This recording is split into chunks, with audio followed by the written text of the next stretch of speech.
guys, because I'm looking at the little the button and it's like blinking like I can see myself talking. So whenever I was asking questions, I thought y'all were tuning me out. So I'm like, what the French toast? Y'all know I see me over here trying to talk, but it's all We did good. not hear We you, got brother. this. That's Were all you good, Eric saying man. said he's something? tuning you out the All you rest of gotta the show do, anyway. all you gotta do is text and say, "Yo, or chat or something," because I'm over here thinking, what's going on?" Well, you said I'm that you good. were restarting, so we figured we're just waiting on you. Yeah, Yeah. it's all good. Y'all heard me say restart, huh? Okay, Yeah, I it's heard that weird. part, but I didn't hear the other part though. Honestly, Fair. That's fair. I'm just making sure. So I'm like, man, over here like talking, chunk, like I was like, they really ignoring me. They really are ignoring me. mm-mm. Let's go. They're ignoring me like trade requests, man. Like LeBron trying to go back to the Lakers. That's what's happening. Yeah, you must be following Shams on Twitter. Shams is going off, man. That's nothing is official until he releases it. That's for sure. Hey, welcome guys. Another Talking Sports with 12 men. Got the crew here. We're back. JQ is back. Had some time off, but we're gonna take vacation next week. But we'll be back literally the following week. But let's go around the horn. Got a lot of things to talk about. NBA draft recaps. We got to talk about World Cup. Gentlemen, let's go. Yeah, we'll figure it out. That's because I joined late, Richard. That's all. It's all good because I had to like do a reset. JQ, how you feeling this evening? I'm all right, man. How you doing? I got my figured out throw the Tony Gwynn silhouette on for you today. Nice. That's nice. Tony Gwynn. There Yes, you sir. go. The back of the shirt Great. says 394 and 94. His batting average in 1994. Yeah. I had a trivia question, guys, yesterday, and it was like name four players that have hit 500 home runs with four letters in their name. That's it. So name the four baseball players who have hit 500 career home runs with at least four letters in their name.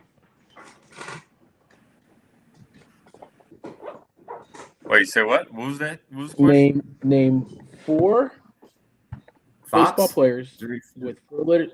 Yeah, there you go. That's man. You got the one that no one else got. Yeah, that have hit at least 500 home runs in their career with four Wait, letters. wait. Name the four baseball players for what? With four letters in the name that have hit at least 500 home runs. Hank. Bonds, Ruth. Bonds has got more than four. Ruth is one of them. Fox is one of them. Yep. Not first name, right? So Hank Last Aaron. name. Last name. Oh, Yep. last name. Yep. It's got to be last name that have hit. They literally just have four letters in the name that have hit over 500 home runs. You got two of them. You got Fox. There it is. There's Mays. Yep. Mm-hmm. Richard could be looking on his phone. We can't see it. Yeah. Ruth Mays. Fox. What's the last one?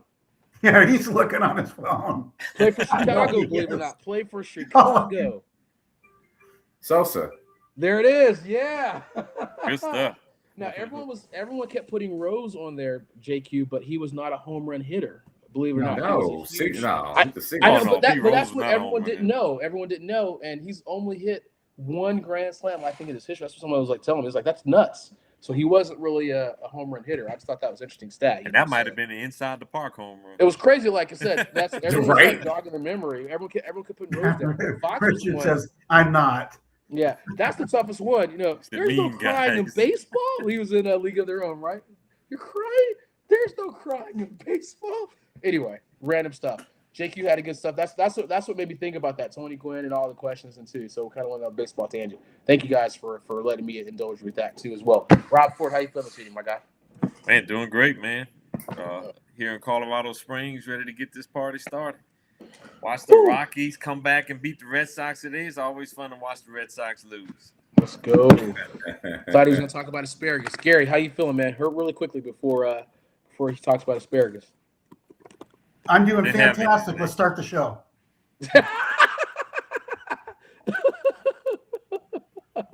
Hey guys, follow us. We got the little trail where we're at: Twitter, X, YouTube, Facebook, where Richard is watching us, and maybe we'll get Duke one as well. Gentlemen, let's get this party started here. A lot of things to discuss here. First and foremost, Messi is not ruling out playing in the 2030 World Cup. He will be 43, if I'm not mistaken, in 30. The oldest player is actually played at 45 years old. He's an Egyptian guy. That's the last one I was looking it up. So he's not the oldest player that will ever play, but yeah, 45 was the oldest, actually, a guy from Egypt. So what are your thoughts about that? I still think will be a top player.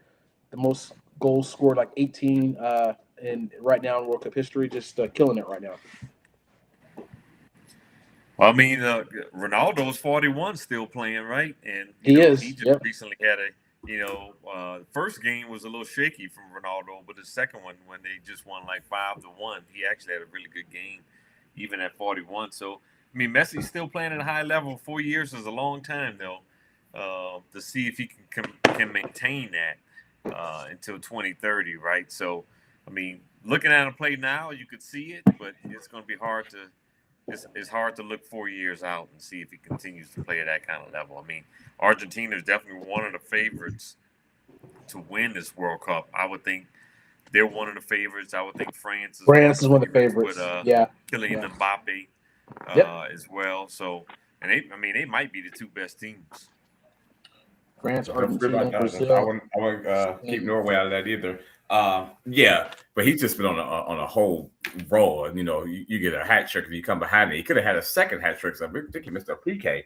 And that second one, he had 2 goals in. So he's just phenomenal, bro. But like you said, 4 years is a long 4 time. years. Yeah. That's rough. We got this. Yeah, you can I got get through? Can I get through this season and play? Next year, whatever. That's one thing, but 4 years is a long time, Mhm. and all it takes is one.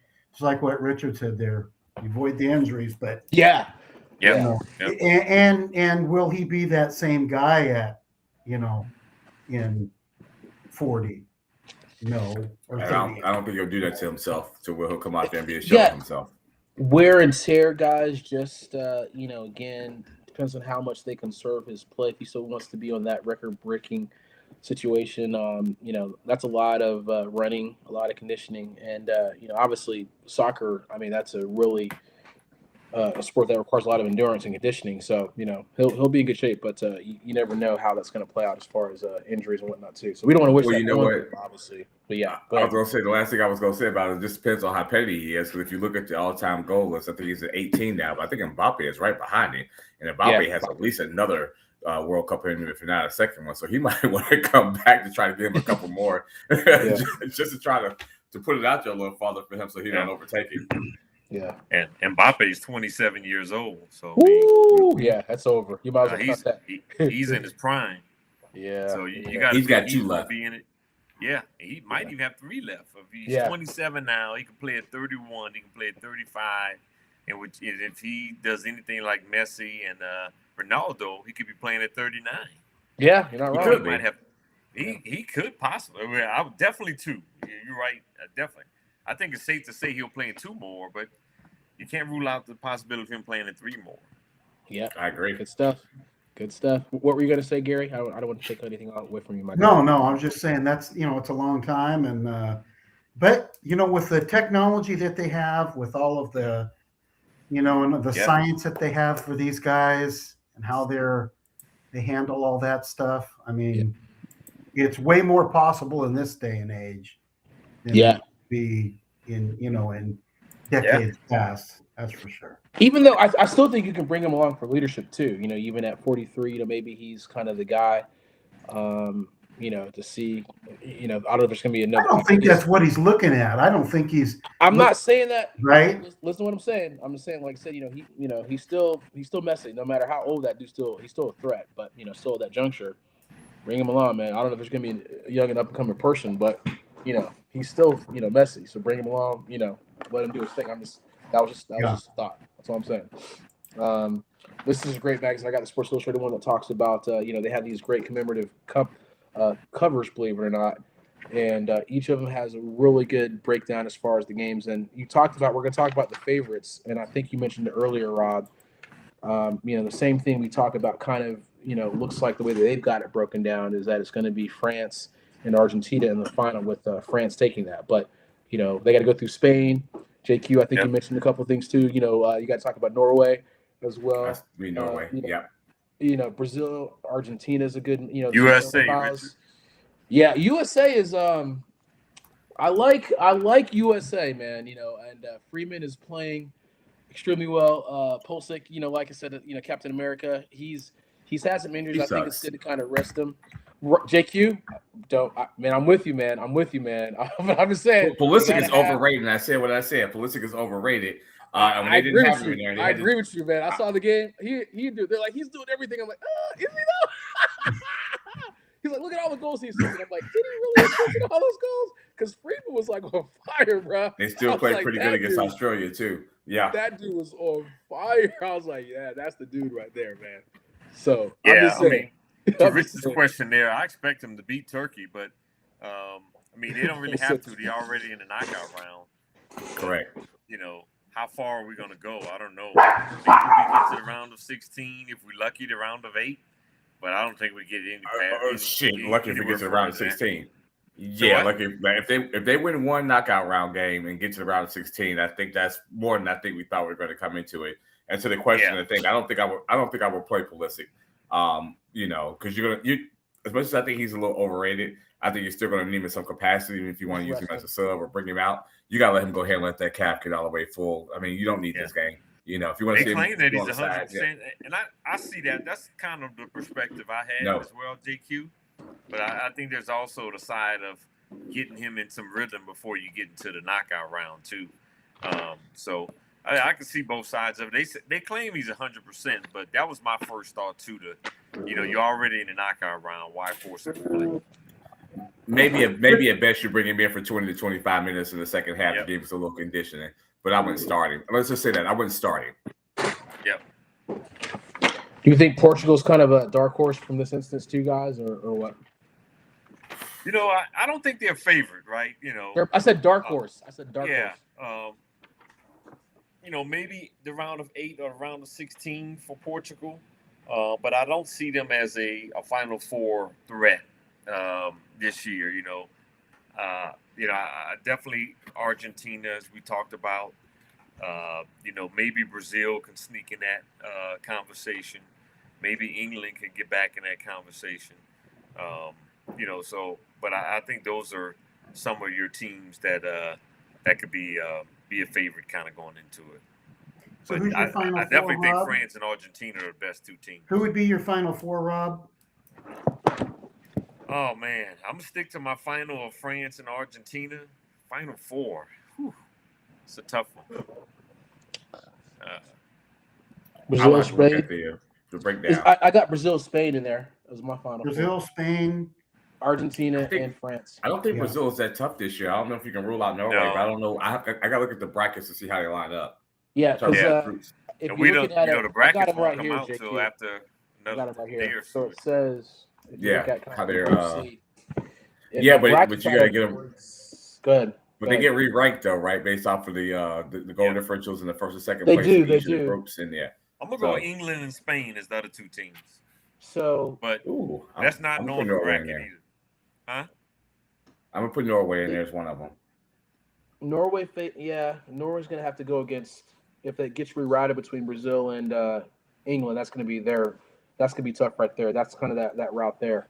Yeah. But I got you. Henry Kane is playing very well for England too. He is.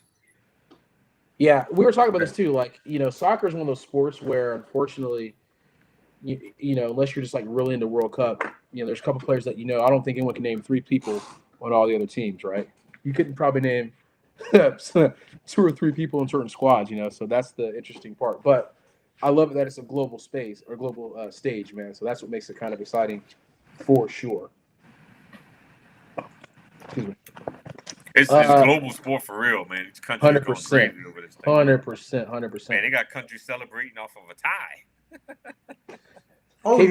Cape Verde, that was a. Let's not talk about. There was another country celebrating because they got a tie. Who was it? Don't talk about Cape Verde. Don't talk about them. That was Cape Verde. Yeah, them jokers. Yeah, they were celebrating about something else for Cape Verde. Is what it was. Oh yeah. But there was another country that was celebrating because of tie too. I can't remember who it was. I'm dealing with you, JQ. I'm dealing with you. Spain. You knew what I was talking about. I knew what I was talking about. Yeah, see. Yeah. Don't you judge me. Yeah, yeah. I follow a lot of stuff in that instance too. That was kind of crazy because this is like a random story. Mm-hmm. Let's kind of quickly switch gears here. Let's talk about the greatest. We kind of figured out. So we're thinking World Cup stuff. Are you guys still thinking? What do we think? I think we're all kind of leaning towards France, or are we thinking towards Argentina? Is that what kind of the favorite? I'm picking France to win it, and with Argentina in the final. Yeah, two that's of the what I got. world's best, Mbappe and Messi. Yeah, I got those two. Yeah, not the Ivory Coast. Ivory Coast. Ivory Coast. I can't remember who it was, but it was another country celebrating because they tied somebody. Yeah, when you ain't expected to at least tie, I mean that's a big deal, especially when it's your first trip or second trip. So that was like Curacao. There were like 50,000 people that whole country. They're like, they went nuts. That was crazy. And Germany beat the brakes off of them. They did beat the brakes off them. That's what I'm forgetting about Germany. Oh, I forgot about Germany. That was the team I was thinking about. Germany. Yeah, Germany's the team that can definitely be in the. I knew it was another country I was thinking about, but Germany is definitely a team that can make it to the Final Four for sure. Yeah. Yeah, good stuff. So the greatest NFL teams by decades. Gary, you want to kind of start this? Which decades are we starting with? The 70s, man. 70s. The 70s is what. You didn't read the topics. Oh, snap. Well, I would have started with the 60s, but oh Lord, I'm a little older than you guys, right? Okay. Well, the team, of course, the Steelers are they're the team. They're the 4-time Super Bowl champion. 199 games in the decade. The Steelers are the team of the 70s. I hate to say, NFC team is the Cowboys, but they only won 2 and they lost 2 of them to the Steelers. Gary, you better say it. You better say it. What do you want me to say? The Dolphins were undefeated, man. Come on, man. One season. Doesn't matter. Team of the decade. Undefeated. Team of the decade. Why are you listening to that? That's just he's in that conversation. He's trolling you, Gary. Don't pay that no mind. Yeah. Okay. And the Steelers is no brainer from the 70s. No brainer. I'm just giving you a hard time. I got it. 80s, you got to go with the 85 Bears, man. Come on, man. Right? No, team of the decade, 49. The decade, that's one season. Come on. It's those hated 49ers. The 49ers definitely with Joe Montana and stuff like that, man. Man, they just Jerry Rice. Man, you know how many records that they had against the Falcons? That was just insane, man. That was just shitty right there, man. So definitely 49ers in that range for sure. There you go. You got to go with your Cowboys for the 90s, right? As far as freaking championships. They won 105 games in the 90s, so yeah. And 3 Super Bowls. Were the Broncos kind of beginning their run? I know we had some last-minute thing as far as that too. The Broncos won 2 Super Bowls in the 90s, but the Cowboys still won 3. So you got to get into the Cowboys. Are you giving are you doing one team, or are you doing is that how you're looking from this? Or that's I did that. I mean, of the decade. You did one team, one there's team. only one team of the decade. If you go any deeper, then you would go NFC or AFC for those, for those. That's NFC fair. Team for the decade and AFC team for the decade. But if you're going just for the team of the decades, the Steelers, the 49ers, the Cowboys, and 2000s, I guess it's got to be, the next 20 years, it's got to be the Patriots. Fucking Patriots. Remember who used to play Madden? Used to be able to play the undefeated Dolphins team against the 95 Cowboys. Used to do that. Yeah, it was wild. Yeah. That undefeated team got their asses kicked too. Huh? That undefeated Dolphins team got their asses kicked too. Then the team of the 2000s and the 2010s. It seemed like the Patriots got both of those decades. Yeah, I was looking at that too. Yeah. You got to. Yeah. 2020s, you got to give it to the Chiefs so far. The Chiefs so far have got that one. I know freaking Scott Richmond was talking junk about. He kept talking about the Eagles. I'm like, get the F out of here, bro. So he was still trying Eagles. He's always trying to put the Eagles in something, man. That's what I always get texts. You just put them in the damn trash can. Literally. every time. I'll argue with you. Every time I bring something, he's like, "Man, what about the Eagles?" I'm like, Richmond, get that, man." Every time, man, he's always talking junk, man. So I gotta like put him in his place. You guys remember that one time when we were on the call and that guy called in from Portland and Curtis and him argued about the Timbers in the playoffs and they got in that big argument. That was hilarious. That was. I'd love to hear that tape. I would love to hear that. I still remember he talked about getting fake people off the freaking in the street or something crazy like that. I still remember that as well. That was hilarious. The Eagles beat us with 33 guys off the street. On the street, yeah. Oh man, that was hilarious. I remember he said the number too. 33 guys off the street. That was hilarious. I do remember that. That was one of those classic moments too. I wish we could find that clip of that. That was hilarious too. Oh, that would be that would be a lot. That would be a treat there. I'd love to hear that one again. Yeah. So let's talk about Matthew Stafford talking retirement. So this is it, man. So I know we talked about the Rams pushing all their chips in, for this. Well, season. they're pushing all their chips in, and he ain't retiring until after he potentially wins it. If they get to the Super Bowl this year, and they win it, he's gone. He'll be gone. Yeah. But I don't see him retiring. I would give him another year or two. Yeah. If he wins, he's gone. Yeah. I think it's 2 years. 2 to 3 years, I see that. He said he had a conversation with both Drew Brees and Tom Brady about playing it in their 40s and getting some advice on, when do you know it is time, right? And, things of that nature. And I think he kind of got a similar answer from both of them. You'll know, your body will tell you. Yeah. Number 2, your family will tell you. And number 3, all the baby girls he got.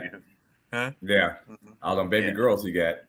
Yeah. Yep. Absolutely. So that's basically. I think it's a 2 to 3 year window too, personally. Mm-hmm. Yeah, there was a good conversation about. There's another player. I know you don't want to talk too much about Falcons players, Rob, but Roddy White was talking about how he's like whenever he was time to kind of because he's like I wasn't able to. He went through his normal routine in the offseason. His body wasn't reacting the same way. He's like that's whenever I knew it's like I need to kind of start hanging up because you're doing training things. It's taking longer to he's like, I did this every single, year, but the last final year, my body just was not reacting the same way. That's whenever he's like, yeah, this is probably going to be it. I'm not going to be able to beat that defensive back the way I thought. He's like, yeah, you run that route. I don't really care. So that's whatever you do. He was like, it's time, and your body will definitely let you know that it's time. So sometimes with athletes, your body tells you one thing, but your mind is still telling you something completely different. Yeah. And that's when we see that a lot in sports like boxing and stuff like that, where it's just so prevalent. You're just one-on-one with that individual. There's nothing that can mask where you're actually at. Yeah.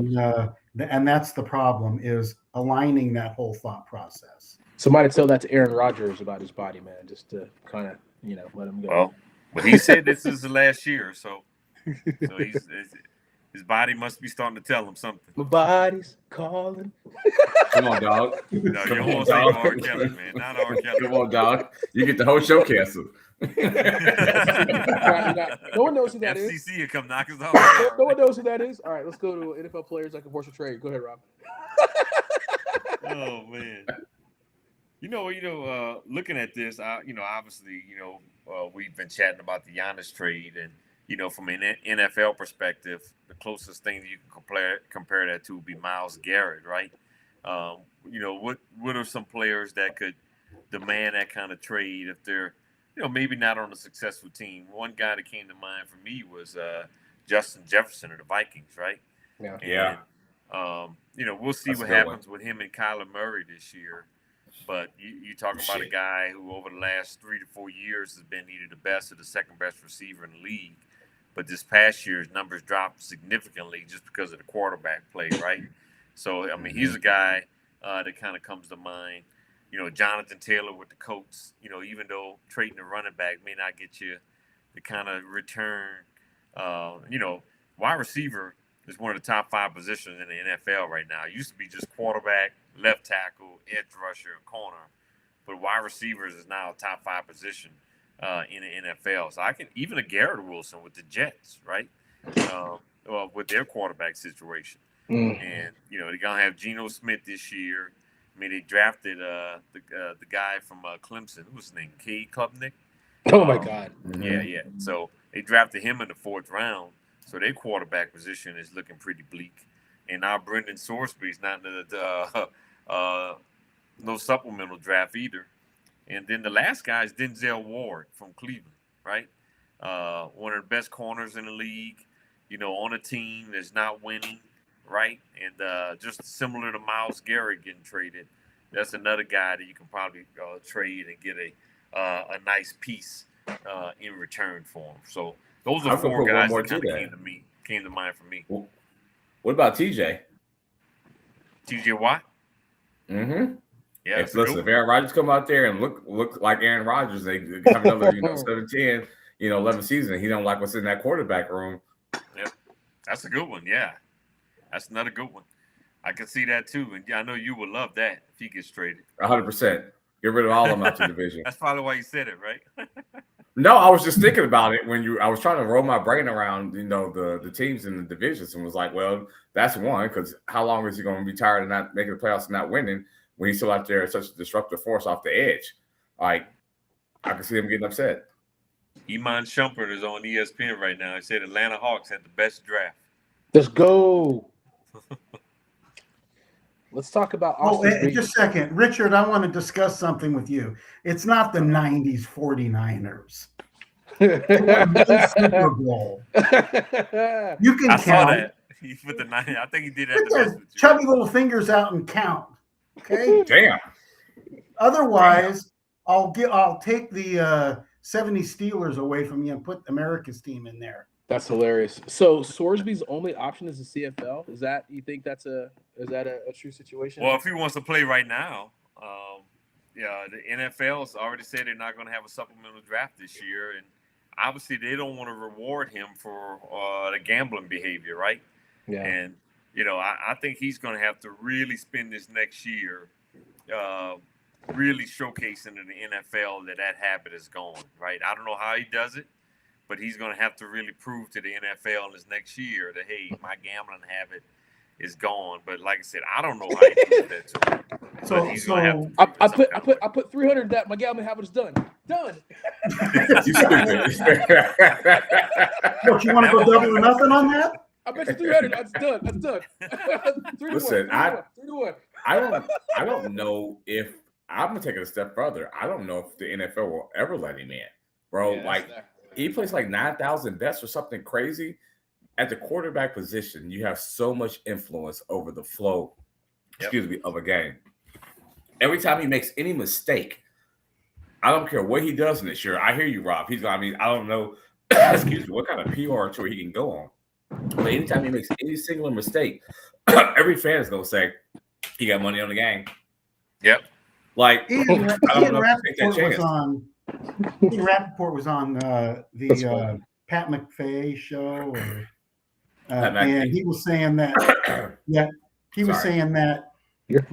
that there are a lot of teams out there that still feel that he's a first-round talent. He won't go in the first round, but that they feel he's got that type of skill. So with that said, maybe the NFL will let him in, but I was thinking, shit, if they should play a hard line on something like this. I think he eventually gets in. I think he'll get in. He'll get in because somebody's gonna take a chance on him. He's too talented. Somebody's gonna take a chance on him. I didn't have a first round grade on him at this stage, even before. Even if he was playing at Texas Tech this year, obviously he could have worked his way up into that category. But I didn't. Even if he was a supplemental draft, I don't think any team would have put a first round pick on him. I think maybe second or third, you would have saw a team. Is that because of his talent like or the because Jets of the that had 3 situation? first round picks in next year's draft? I could have seen a team like the Jets put a second round tender on him. Because they had 3 first round picks, and like, why not take that chance? Oh my God! In New York? Yeah, New York. That's the spot. Oh man! Vegas can't draft him. Absolutely my not. God. I was just damn it, Rob.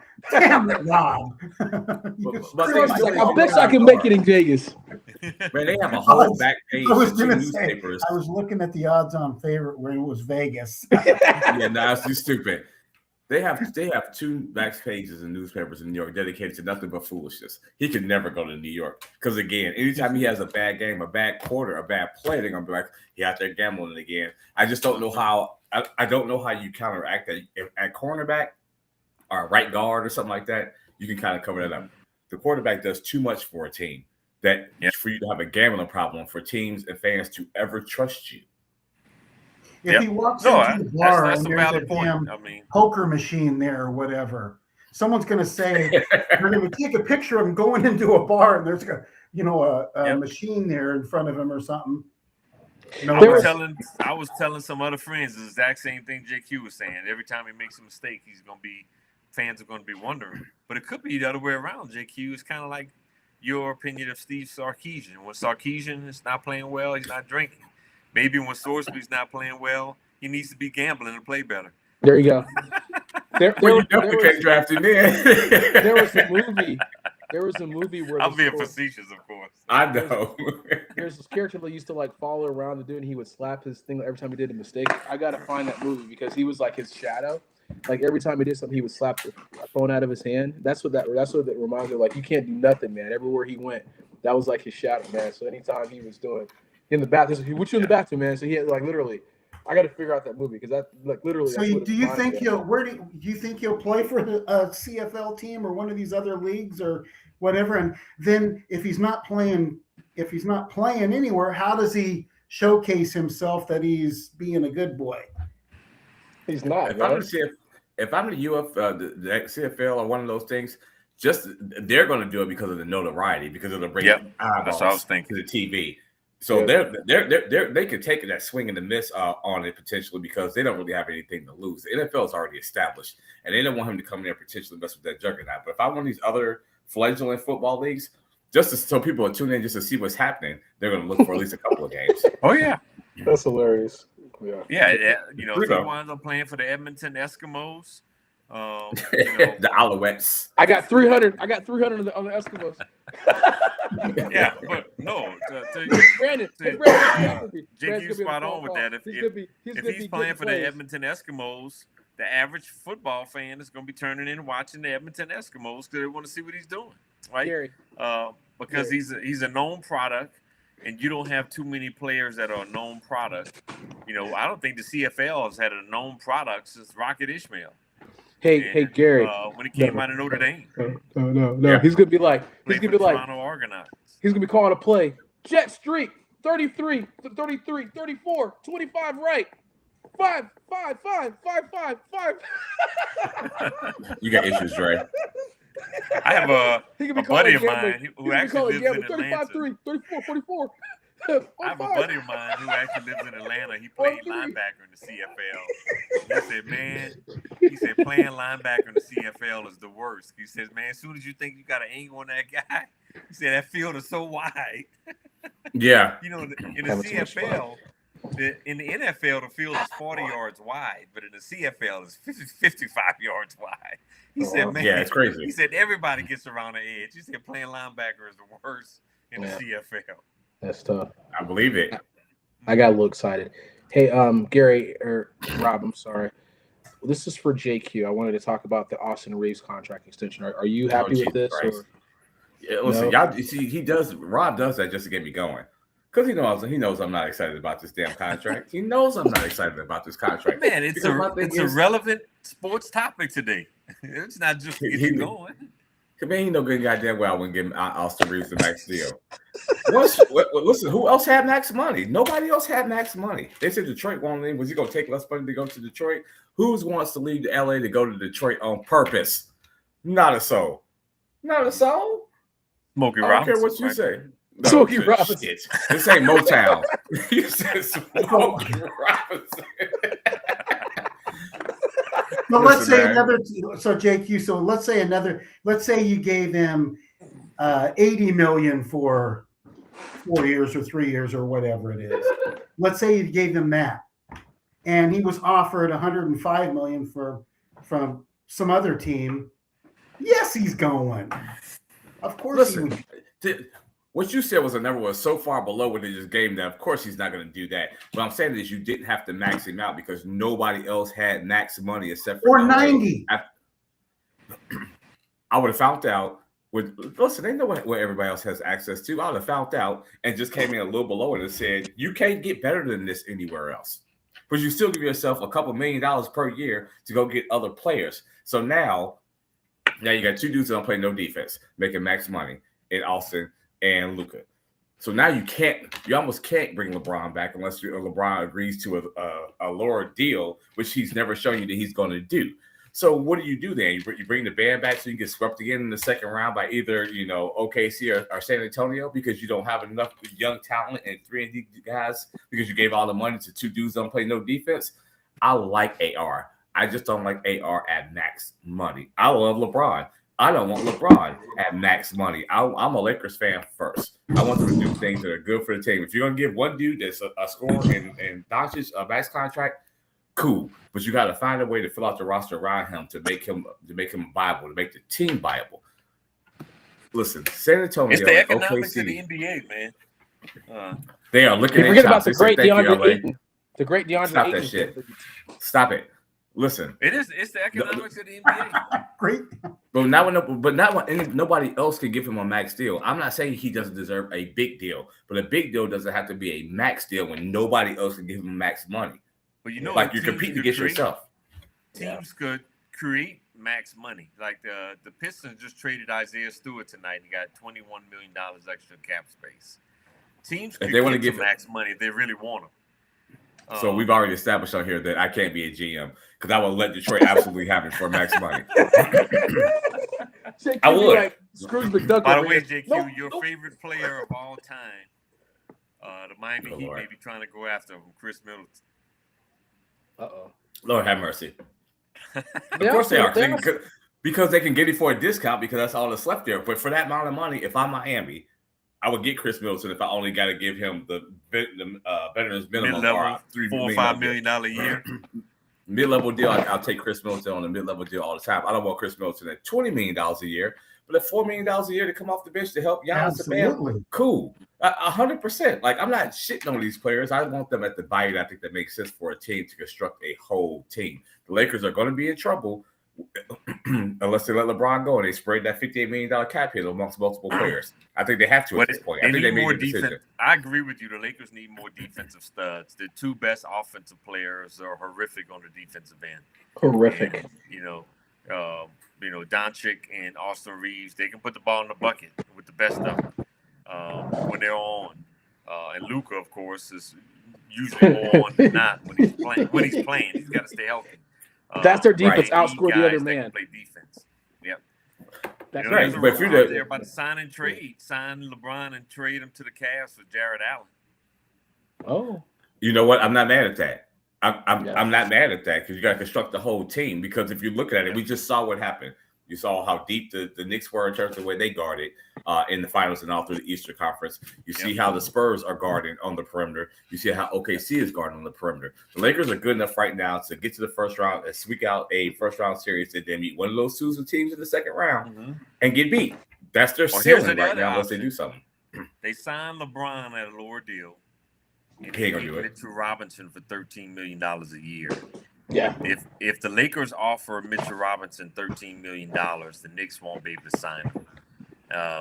But obviously, that's a player that they can get to get another interior presence. Now, Mitchell Robinson is from New Orleans, so hopefully my Pelicans. New Orleans is actually throwing a parade for Mitchell Robinson tomorrow. So that's wild. Hopefully they get in the conversation as well. But if there's a team, I can promise you the Lakers, unless the Lakers get Jared Allen, they're going to get in the Mitchell Robinson conversation.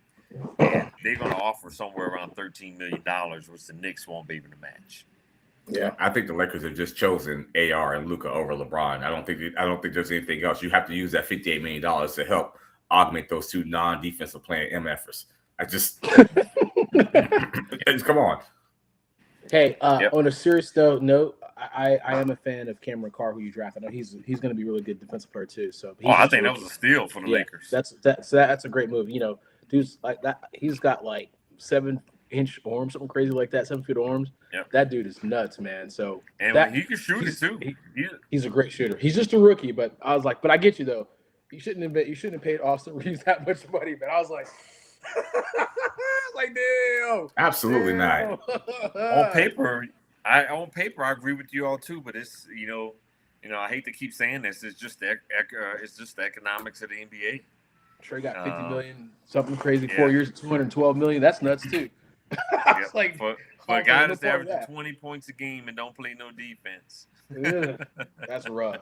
That's rough. You get almost $50 million a year, but that's rough. That's just the economics of the league. But yeah, I like the Cam Carr pick. I'm surprised he fell that far, and the Lakers were like, "Shucks, man, let's get on the phone and offer some cash consideration to the Knicks." Listen, they strong-armed the Lakers. Yeah. That's how a felony. Well, we'll talk about this because we're going to talk about the draft winners and all that fun stuff too, guys. And obviously, we're not in those rooms, right? We're not, looking at certain scouting reports and whatnot, and we don't see like all the insider information, right? So again, if I'm looking, kind of 3,000 feet ahead, I'm like, Hawks can do anything that I expect, and that's fine. I mean, again, I'm thinking, hey, I need this particular type of situation. I need a big man, and not just because you want a big man, because like I'm looking at certain things, and they're like, hey, this guy maybe he's not as tough, maybe he doesn't have blah blah blah. There's certain things that we don't see, because we're not in those certain rooms. So whenever you're looking at kind of how it played out, you're like, all right, I can see how you got this. And if you're saying, hey, we need toughness, there's certain things that you can't see or that's on a scouting report or certain intangibles, like, Kingston Fleming is just a tough character, and so you're getting these things that you don't know outside of just the eye test. So that's kind of why it's interesting to see, draft winners and losers and all that fun stuff too, because, going from what seems to be a good situation, we still have a couple years to kind of see how these players are going to evolve, because again, the Harpers of the world, the Castles of the world, the Reed Shepherds of the world, the Zachary Shays, everyone's on a different, linear growth pattern, right? Because again, not everyone's going to be an impact player whenever they come in. I mean, there's only so many Wemby's or LeBron James in the world too. Even Kobe. Kobe wasn't an impact player, right? Kobe took some time and then he became Kobe, right? LeBron came in right as a high school player. Boom, just an immediate impact. So it's always a different trajectory whenever you look at that path of growth and whatnot too. So that's just something that I would say as we continue to see who's kind of winners in the draft and whatnot too. So you guys want to talk about your team or anything like that you thought about as far as moves and whatnot too, besides Austin Reeves, JQ? Hey, I mean, I'm sure. Go ahead. I thought, I know Iman Shumpert was just on TV talking about the Hawks, but I actually, even before seeing his comments, I had the Hawks as a winner too, man. Kingston Fleming was the highest rated player on my board when the Hawks picked, and that's actually my latest mock where I had the Hawks picking. And he's a 6'4", athletic point guard. He can get to the rack. But the thing about Kingston, he can, not only can he get to the rack, but he can get in the rack and dunk on you too. Mm-hmm. And so he's got that kind of athleticism. He's a good on-the-ball defender. So I think he's a guy that can come in and contribute right away. Zuby Ejiofor might have been a slight reach, but I don't think it was, I had him at the back end of the first round. He's the kind of guy you want on your team. He's just the guy that's going to come in and compete, and he will drive you crazy for 48 minutes, or however many minutes he's on the floor. He has that kind of impact. They say he kind of reminds you like a Draymond, which that's just you took words right out of my mouth. Scary calm. He can be a Draymond kind of player, and he's an enforcer. He rebounds. He shot blocker. Yeah. He competes. He plays hard. And then getting to Henry Vassar at 52. That one was crazy. That I had Henry Vassar going on the top of the second round, but there were a lot of people that had him going late in the first round. And here's a guy that Mike Malone tried to convince to stay at Carolina. He would have probably made $7-8 million staying in North Carolina. So it's a win for the Hawks, but it's a loss for Henry Vassar where he got drafted. He should have stayed at Carolina. The only thing I'll say about he said, "Man, I'm tired of playing school." He did say that. The only thing I'll say, Rob, is that and I'll let you guys comment on whatever. Is like I do appreciate what they drafted because they wanted toughness, right? They were like, hey, in the series versus the Knicks, that's the one we're going to always reference. was that, we had trouble scoring and we had, problems with toughness. And so being physical. So you got two players that are physical. And that I'm talking about Flemings, I'm talking about Zuby, right? So this, like, look at his comp, is like, man, he looks like literally another, undersized center. I'm like, man, we already got Onyeka, you got another one, right? So I'm like, but Yeah. as you mentioned, Rob, you're looking at a lot of But things. Onyeka can shoot the ball. Zuby's He can not shoot that it. kind of Zuby player. can't, but like you said, the dude was he's 254 pounds. That dude's he's gonna get offensive rebounds and he's just gonna dog you the whole night. So I'm like, it's not bad. And then you got your shooter, you got your 7-footer, and like Vaysar's like, all right, he shoots. So you kind of I see where they're going with that. That's why I said you don't see, maybe you're looking at Mar like, hey, he didn't have a certain toughness that we're looking for. Maybe we don't want to draft another Michigan guy because Kobe Buffkin. I don't know. Who knows what's in their mind? So Hey, I like what OKC did, getting Mara OKC and did getting yeah. Bennett Sturts. Yeah, I mean, but everyone's like, is Bennett Sturts going to be, that it's a weird prototype, right? Because I don't think he's as a defensive stopper, but he's a cerebral guard. So he's a cerebral player. I think he fits right into that OKC mold, coming off the bench and getting buckets. Yeah. They're not going to ask him to come in there and be a starter. And the Mara pick, I know JQ and I were going back and forth on this yesterday, but Henry Hartenstein only has one more year left on his deal, and they will be able to replace Hartenstein with Mara and Thomas Sober on a rookie deal. So it was really smart drafting, again by OKC, right? And Mara is 7'3", 7-footers like Rob. Mara is 7'3", but with his arm straight up in the air, he's 9'9". Like, that's insane, right? Like he only has to get up 1 more inch to get to the rim, 3 more inches, I should say. So I mean, in crazy length, I mean I thought this is tiptoes. This is tiptoes at 3 inches. Yeah, they said the most. Yeah, the you get another guy that's crazy that can come in and help you with Wemby. The team that just knocked you out of the Western Conference. They're gonna get Thomas Sober healthy this year too, and he's a physical big too at 6'10", 6'11" with long arms. Mar back to back. They're gonna figure out who's better. Like, you want Chet? You want Mar? Yeah. I mean, and they're gonna OKC is gonna be like, hey, we're gonna pay our big three, and we're gonna keep getting these first round guys on rookie deals to fill out the rest of our roster. We're gonna let Hartenstein go. Eventually, we'll let Lou Dort go. And they're just going to keep getting all these first-round picks, and they're going to play these guys on rookie deals to pair with their big three, which is genius, on their part, right? So, I mean, Hartenstein, they're paying him like almost $20, $30 million a year. So they're going to get that off the books, and they're going to get a rookie deal in his place. So really smart game plan and management by OKC. They may not win a championship every year, but they're going to be in a conversation every year. For the foreseeable future. As long as it keeps it impressive. Yeah, absolutely. I like what Memphis did. I mean, the Boozer pick was a no-brainer, but I really like the Kareem Lopez kid. I had a chance to watch him play in Australia, and that NBDL in Australia is a physical league, and he's from Mexico, but he played down there, and I really like him as a player. I like what Milwaukee did too with Braden Burries and getting Nate Amin at 13. Nate Amin is a tremendous off-the-ball shot blocker too, and I think his offensive game would improve. We talked about the Lakers, and the Wizards and the Jazz.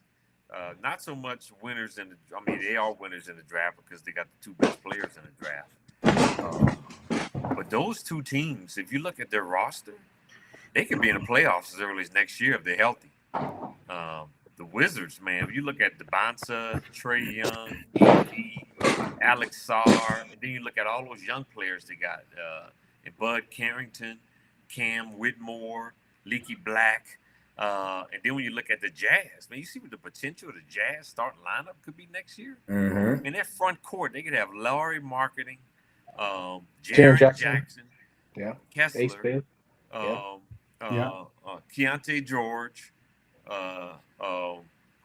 Ace Baylor, Darren Peterson, who they just drafted, and they got some guys off the bench. Isaiah Collier come off the bench. Man, Utah could be a team in. We talk about a team that maybe tanked a little bit this year, but they could be in the playoffs as early as next year. Yeah.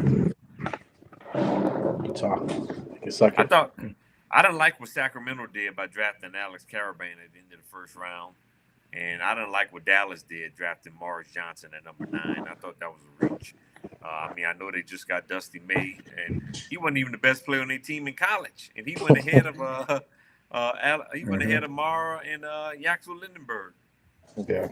Golden State was excited about Yax. I'm like, yeah, they were excited about that pick. So Well, but yeah, That's a good pick for them, unfortunately. 100%. Yeah. Older These player. guys going to be able to come in and play right away for him.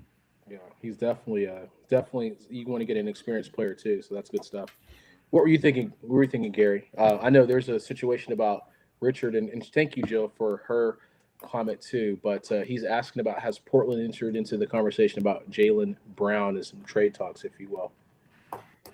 I don't know anything about that. I was just about ready to ask you guys. I haven't heard anything like that. I know that this new owner, all indications, he's nothing but a cheapskate.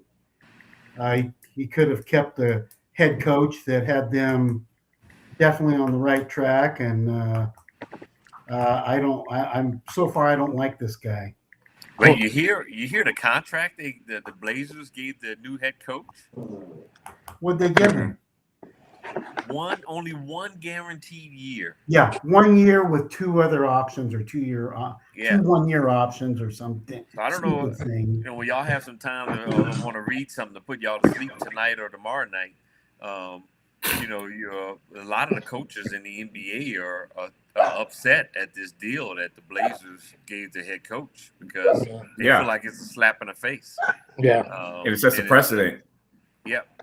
They feel like it's a slap in the face to what they do in their industry, right? And part of that could be why did the coach accept the deal too? But I mean, there's only 30 head coaching jobs in the NBA, so I mean, right. I know Bickerstaff from Detroit. He's been speaking out about it. I think that's ridiculous. I mean, so maybe there's more. A 1-year deal. Yeah, I got you. It was a third hydra. So there's probably some reason why Tiago Splitter wasn't hired as the head coach of People. Yeah, I'm sure he didn't get near. I'm sure his offer wasn't nearly enough. Yeah, so that's probably kick rocks. Yeah, you can probably connect the dots and figure out that's exactly why. He's like, man, really? Are you serious? I'm deuces. So that's probably what happened for sure. So that's So you never know. Like Portland going to have Paul Allen, one of the guys who's richest owners in the league, to this guy now, right? Well, that just dooms. You've got your hands are tied as a small organization anyway in sports and in the NBA, as we're speaking right now. And so when you talk about something like this, and then you've got a cheap owner to boot, that's just a recipe for one thing, and that's just nothing but failure. Yeah, there it is. Yep. I'll let you guys pick the last couple topics. I know we're going to wrap this up pretty soon here. Miami won that deal. Yeah. I don't think anybody won that deal. Yeah, we were talking about that in the threads and the text. I don't necessarily know. I haven't seen much of the. I don't necessarily think that Miami won that deal. Tyler Hero's from Milwaukee, so that's interesting as far as that. I mean, you gave it 3 picks for pick swap. You get Giannis. Who's Miami gonna have on the bench? Historically, though, when you look at the NBA, the historic of the NBA, the team that got the star wins the deal, right? Because they either win the championship or they come close to winning the championship. And you can go way back to when the Lakers got Kareem from the Bucks.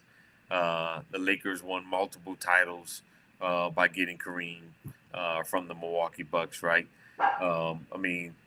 When the Lakers signed Shaq from Orlando, even though that wasn't a trade, that was a signing. He was as a free agent, right? But you look at the history of the NBA, the teams that gets the star typically wins these deals, right? My Pelicans traded Anthony Davis to the Lakers. They got a title, so the Lakers won that deal.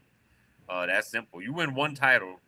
It's hard to win one title. If you win one, you won that deal, right? Historically, that's just the bottom line. The teams that gets the star player most of the time wins this deal. That's a good point. The only reason why I say that is I look at it. Because if you're Milwaukee and you tell your fans we're trading, Giannis, and everybody's out there knowing you could have gotten Jaylen Brown, a Finals MVP. He was in the MVP voting this year, and you walk away with these picks and these just kind of players in this title line by Tyler Hero. You got to not feel like, man, we gave up Giannis to get this. And then on the flip side of it, if you're Miami, it's like, okay, but I worry about their space and their shooting. We talked about it. They don't have enough money right now to really fill out their bench unless, now you got to get the Chris Middletons of the world, to come fill out that bench. And then what else does it do for the spacing? Because Bam's not a high volume 3-point shooter. So he and Giannis a lot of times want to occupy the same area on the court. So I have concerns about how that's going to work with them. They're going to play fantastic defense. Don't get me wrong, but it's going to be a bum fight sometimes offensively when you play them, because I just don't know if you can get enough spacing with the two of them. Well, Richard made a point here that they got a good coach. I'm sure he's talking about Miami. You're talking about Spoelstra. Agreed. Spoelstra, but he can't. I agree. But unless Bam starts to shoot 38% for the 3-point range, where you can stretch it, where Giannis can be down low and Bam can be up high, I worry about the spacing on that floor and how people are going to defend them on the offensive side of the ball. Yeah. And I'm sure with their rotation packages, they got Bobby Portis in that deal too, so he's definitely a guy that can shoot it. So you can have some combinations of having Bam and Portis in at the same time, and then maybe Giannis and Portis in at the same time. And then when you need defense, obviously you have Giannis and Bam in at the same time. So they got a little bit of flexibility there. I didn't realize Norman Powell was an unrestricted free agent too, so I thought he was a part of their team, but he's probably won't be. So that's huge. But front court wise, Andrew Wiggins is really gonna have to be that guy to really stretch that defense. But they could have one of the better front courts in the league with Wiggins and Antetokounmpo. Hey, this might be Pat Riley in the old Knicks days with Oakley and Charles Smith, Patrick Ewing, and big dudes. That's what I'm saying. The score gonna be 93 to 88. That's what I'm saying. Like it's gonna be hard to watch some of those times. But I think they're gonna need Davion Mitchell to take a huge step this year. Huge step. They're gonna need him to take another step. Now, one thing Davion does do well, he can defend. He'll be a great on-the-ball defender, but he's gonna have to step up his offensive game and be able to hit some open threes. So he should be shooting about 1,000 3-pointers in the gym every day. Norman Powell's a talented guard. I don't know why he's been for. He's played for 14 teams or something. I don't know. Feels like a lot anyway. Yeah, because he's just at that level. He makes just enough money that it helps to fill the salary cap piece of all the trades. He's just a good enough asset. Where the coach is like, he's good. He can be my 6th or 7th man. So sometimes it makes it seem like he's a bad player, but he's good enough to be part of it. But every time he keeps getting traded for stars. He's in all these trades as well. But to Richard's point about Jaylen Brown. I think Jaylen Brown, when he came out and said this was my favorite year, he just seems like he's a little bit difficult to deal with, and he wants to have his own team, and you got to be careful what you wish for, right? So, and it's not a knock on the Blazers, but they are nowhere near where Boston is in terms of being able to compete for a championship in the next next couple of years. But if you want to go have your own team, sometimes the only time you can go have your own team is to be the man on a bad team. So I can see how Portland got involved in that, and we'll see where it goes. Yeah, there's a latest rumor out there about him being traded to Cleveland for Evan Mobley, and the Celtics got to be the dumbest organization in the league. They make that trade, but unless they get like the dumbest civilization, the dumbest team in the civilization on the planet. Yeah, Charles Barkley said. Charles Barkley. But that's the latest rumor about him possibly going to Cleveland in the Evan Mobley deal, right? And if you're Cleveland, I'm signing up to make that deal right away. And look, I hate the Celtics. I'll be happy that they get rid of Jaylen Brown, but to me, he's a better player than Jason Tatum. If you're going to separate him, I'll be trying to get rid of Tatum. But better than that. When you stop that, we had this conversation. They're not going to do that. I'm just saying what they should do. Jason Tatum was the Finals MVP. He's a better defender than Tatum is, and he runs the floor. He's an all-around better player than Jason Tatum. It's a fact.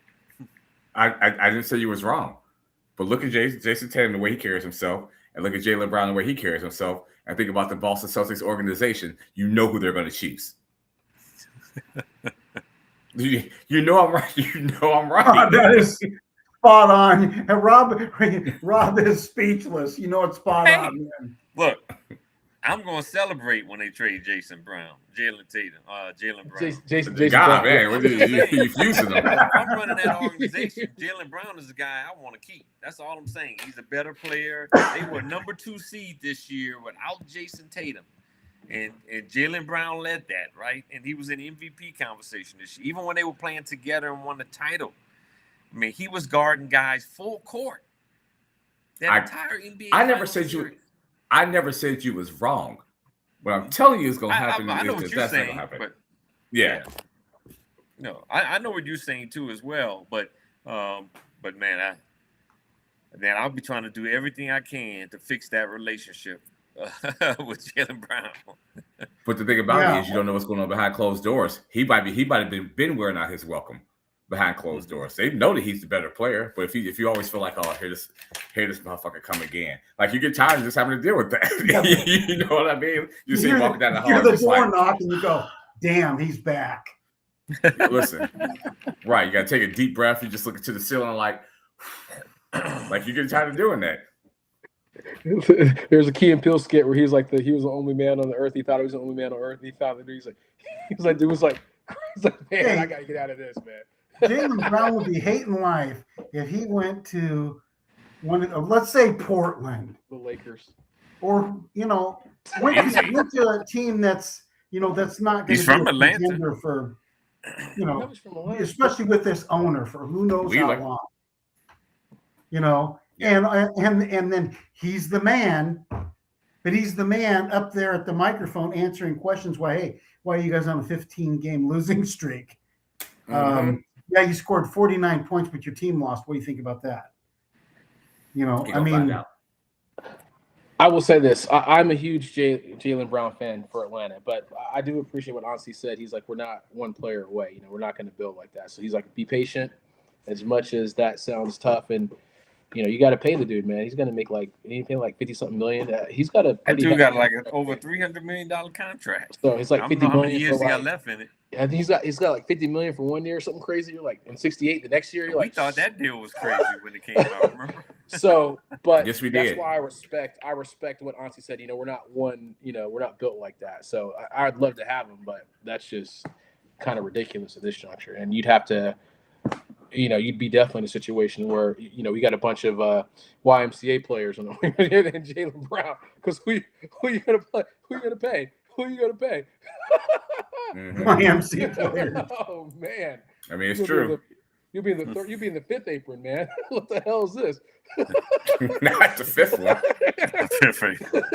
Oh man. Anyway, let's keep this moving here. Do your last little points, guys, and then.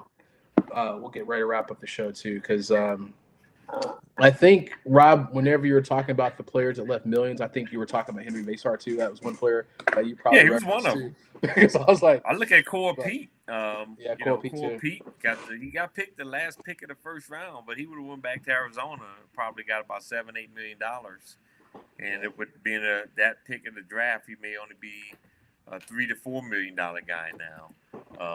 On his rookie deal, right? Isaiah Evans, man. Isaiah Evans had $4 million worth of jury on at the draft, but he's going to be he got drafted in the second round. He could have paid for all that jury. I'm glad he left Duke because I hate Duke, but anyway. But if he would have went back to school, same thing, man. These top level guys are getting $7-8 million in college. Malik Thomas, another one, Arkansas. Fell in the second round. So these guys had the opportunity to stay and make millions. You look at Tunde Yesifu, who he entered the NBA draft. He tested the waters, and it was like, well, you either going to be a late first round pick or you're going to be second round. He said, forget that. I'm going to go to St. John's, and guess how much Rick Pitino gave him? $8 million. So that was the right decision on his part. Milan Marjanovic, who was going to Kentucky, same thing. He was a tweener between late first or early second. If you're not guaranteed to be in that top 20, you better stay your ass in Mhm. school and get that NIL money. I agree. Yeah, and Milan Marjanovic made that deal to go back, and Kentucky just paid him big time money. So some guys made the right decision, and you got some guys, as it turns out, made the wrong decision. As far as look, you can stay in school now, man, and get $16 to $20 million in 4 years. It's crazy. Yeah. What else you want to do? Your last topic, and wrap this up. You pick. You go around. That was my last topic. You got last topic? I'm good. Nothing you gonna talk about? You good? I'm good. You need your beauty rest. Who? You. Why? Why not even a beauty rest? What you trying to say? I'm just saying. Damn. Like we trying to say. Damn. I don't think it's a try. I think it was said. It's rough. Hey, just kidding. Sorry, sir. I was like, what you trying to say?